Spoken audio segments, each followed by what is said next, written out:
Namba nene ya aikari ya Baringo ya mũhuro nĩ arĩmi a mahiũ, no kaingĩ nĩ magaga gũkenera thithino yao kumana na kwagagio nĩ aici a mahiũ arĩa mamatharĩkagĩra mathaa ma ũtukũ kana kĩroko tene na magacoka gwĩthara na mahiũ marĩa matacokaga kuoneka. Mũmbunge wa Baringo ya mũhuro Charles Kamuren nĩ orĩtie thirikari ya kaunti ona thirikari nene gũteithĩrĩria na njĩra ya kũrehe ũgitĩri wa kũigana ũrĩa ũkũhota gũkĩria hinya ekinaĩ acio. Kuna watu ambao wameuawa, nguluti mwalimu ambaye aliuawa na hao wakora. Kwani wakora kwa Kenya? Kwani serikali haina nguvu?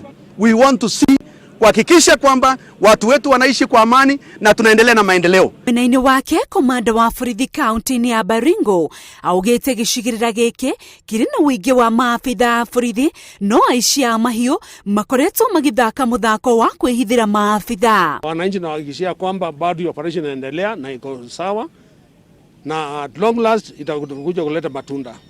Ongereire atĩ gĩcigĩrĩra kĩu nĩ gĩbatiĩ gũkorwo na atongoria a matũũra arĩa mangĩhota kũmenya nĩ amaikaraga kũu na nĩ amathiĩte kwĩhitha. Nataka muwe na nyumba 10 na class zenu kuanzia kwa chief na juu mpaka kwa OCS mpaka kwangu mpaka kwa county mpaka kwa region mpaka kwa IG. Msije mkakaa tu na kusema tu tuna mambo ya usalama. Usalama wanga naanza na wewe. Na bila wewe usalama itakuwa. Orĩtie aikari na atongoria kũnyitanĩra na gũthondeka ũrũmwe na atongoria a matũũra arĩa mangĩhota gũkũũrana ageni na aikari, ũndũ ũrĩa ũkũmatia ũgitĩri matũũra-inĩ macio.